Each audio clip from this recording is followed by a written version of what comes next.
Klatt, and as Brian mentioned, I'm the founder and CEO of Headliner Labs.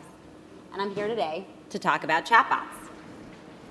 Many of you might view chatbots as a buzzword or a marketing tool that your brand or other brands you know have tried over the past year and a half. In reality, chat represents the single greatest opportunity for you to find new customers and engage existing ones.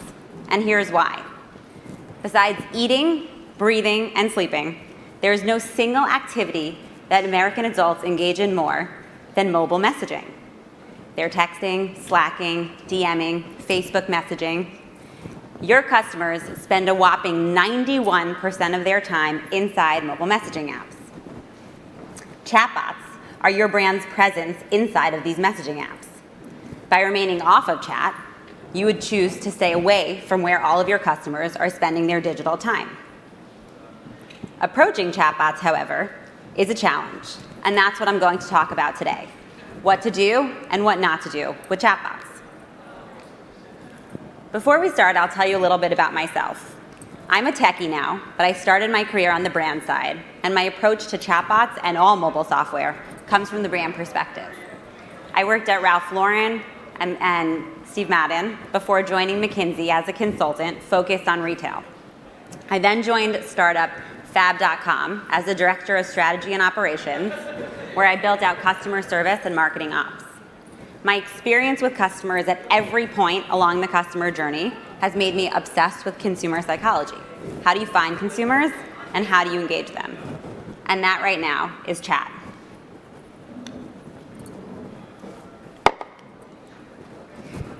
I want to show you what a chatbot actually is. Many of you might know chatbots as something that your brand may have tried, like I said. But what it actually is simply a conversation between your brand and any customer.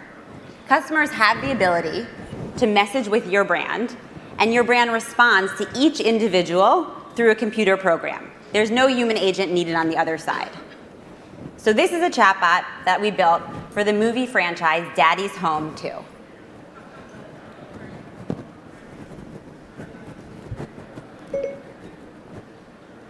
As you can see, inside the bot, the user can select a dad from the movie that they want to talk to, and then the dad tells jokes.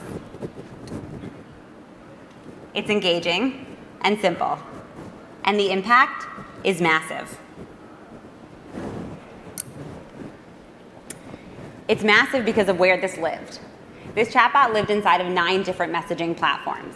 It lived exactly where the consumers of Daddy's Home 2 will be able to find it. And this matters because this digital behavior is exactly what consumers are doing right now. Your customers spend 5 hours a day on their mobile devices. And more, this is where they're going to shop. And so engaging customers and capturing their dollars is going to happen inside of messaging. When you do it well, the results are astounding. Across our portfolio, we see a up to 64% increase in direct digital sales. We see 4 times greater conversion than email marketing. An average of 13 minutes are spent inside of bots, and marketing messages have an 80% open rate. Recurring content, meaning daily content that's sent out, has greater than 20% engagement. So you need to be there. But being there does not equate to success. And what we're going to talk about today is 3 different case studies that illustrate what's worked and what hasn't worked. Specifically, we'll start with the failure, an experience we tried that didn't work. We'll talk about why it didn't work and what we did to change it and how we landed on success. And then we'll talk about 2 other approaches to bots that are essential to a successful strategy. So let's dive in. This is Donny Charm. Donny Charm is an accessories company. They're a cult brand with a big Instagram following, and they have lots of celebrity fans. Their celebrity fans lead them to huge sales. And that's what we use as the basis for their chatbot. So as you can see, the user can go in and start interacting with the bot. The bot talks in the tone of Donny Charm and allows the user to explore the products in different ways.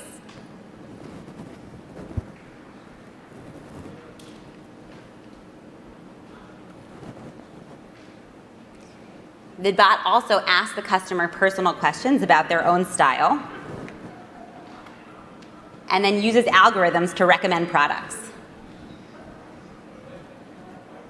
Finally, the products are shoppable. They click through directly to site, and they allow the customer to purchase right then and there. So as you can see, the experience was pretty engaging. It's informative about the brand, it lifts the brand's asset, and right inside of a chat flow, people can shop. What was the problem? Nobody used it. The bot was launched inside of Facebook Messenger. So in theory, 2 billion people could have accessed this bot. Awesome. But they didn't. They did not, in fact, discover and stumble upon it. And anyone can tell you that when you go to a party and you stand in a corner with your head down, even if it's a packed party, you probably won't be asked to dance. That's what happened with Donnie Charm. It was launched, and it lived inside of Facebook alone, and nobody used it. So what did we learn? We learned that bots do not inherently get traffic. If they do get traffic, they don't necessarily get repeat traffic. And bots have to be part of the customer workflow. Living on their own silo didn't actually make much sense. So what did we do?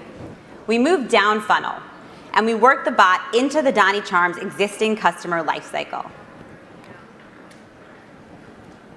We used data from on-site behavior to trigger personalized messages to individual shoppers. Customers receive bite-sized messages like text messages from a friend that are dynamic and shoppable. And these messages serve as the gateway to the more engaging experiences like the bot-based personal styling that we looked at. You can see here a message direct to customers that come in based on their on-site behavior. The success was massive, and specifically, Donnie Charm saw a 63% increase in their direct sales stemming directly from the chatbot. This strategy proved to be transferable. We've used the same approach to build bots from companies across verticals, from women's clothing and accessories, to shoes, to backpacks, to beauty, and the result is always the same. When you send micro-targeted messages to customers who are interested in your brand at the right time, the result is sales. And beyond that, you've now opened a conversation with the user. The power of chat is that once you're chatting with a customer, you have the ability to continue the conversation and to get incredible insights from your customers that you otherwise wouldn't have gotten. As you can see on this dashboard for a beauty company, you can use data to segment your users and then continue to send out optimal messages.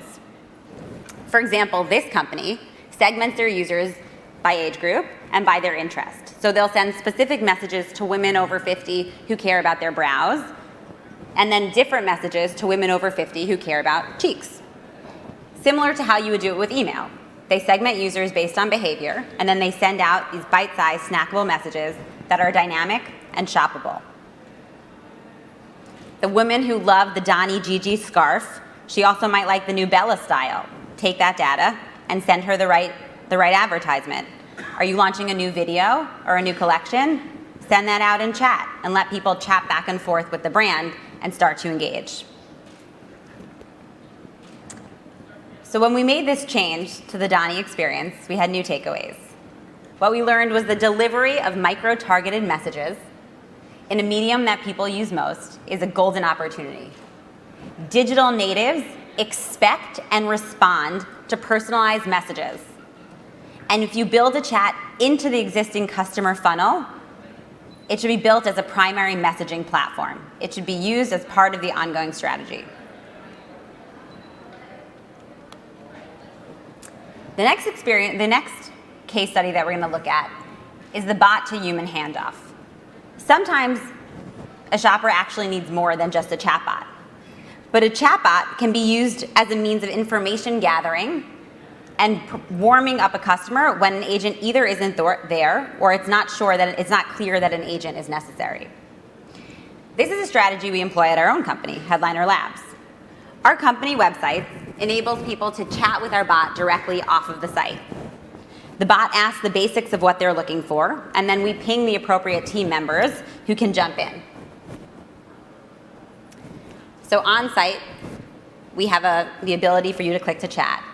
And we actually host our chat inside of Facebook Messenger so that when a customer leaves our site, we can still get back to them and we don't lose the lead.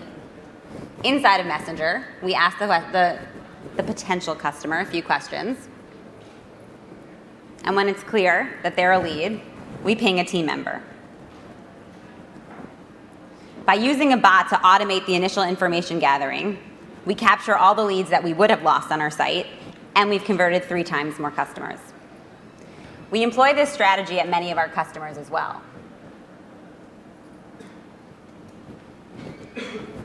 Gemma Wynn is a luxury jewelry company. The products sell in Bergdorf's, Barney's, and luxury boutiques, and the average price point is $8,000. It's the kind of purchase you make after researching thoroughly, talking to a lot of people, and of course, having a compelling salesperson.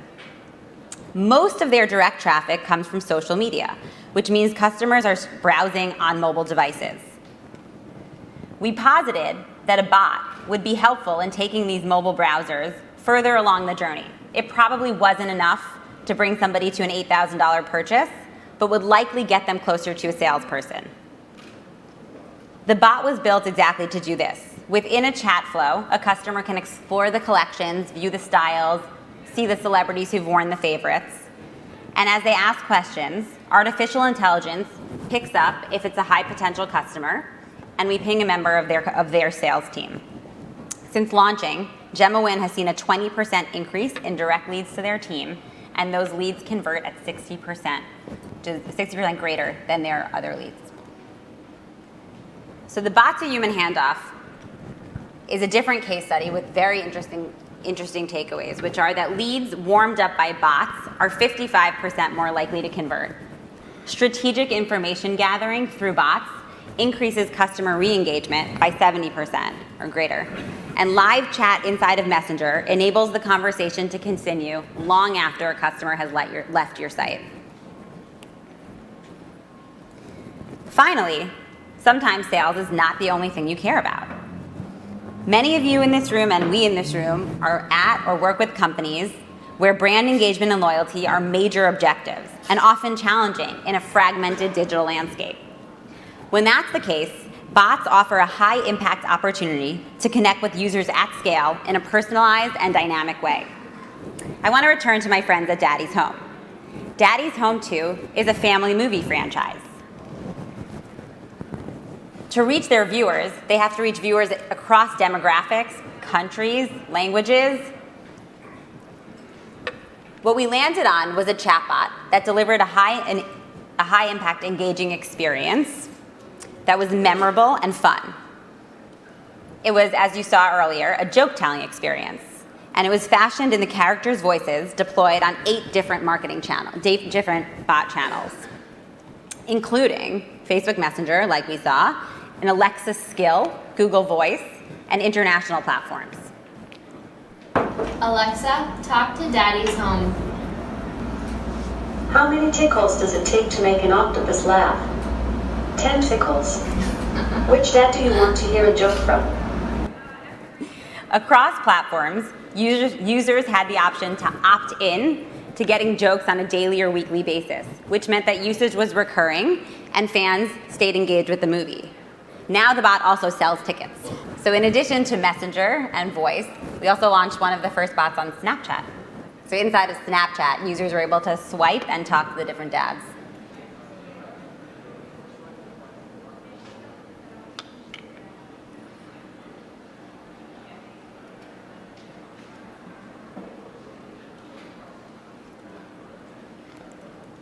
So our key takeaways here were that multi-channel deployment enables maximum direct brand exposure. Voice bots are great in the entertainment vertical, and implementing a recurring strategy ensures repeat engagement. The age of mobile is here. What that means for brands and for retailers across the board is that connecting with customers where they are and the way that they want to be reached is ensure to remaining relevant long into the future. We're at the tipping point of a mobile sales revolution, and I hope that you leave today at least with a few tips of how you can take advantage of it for your brand.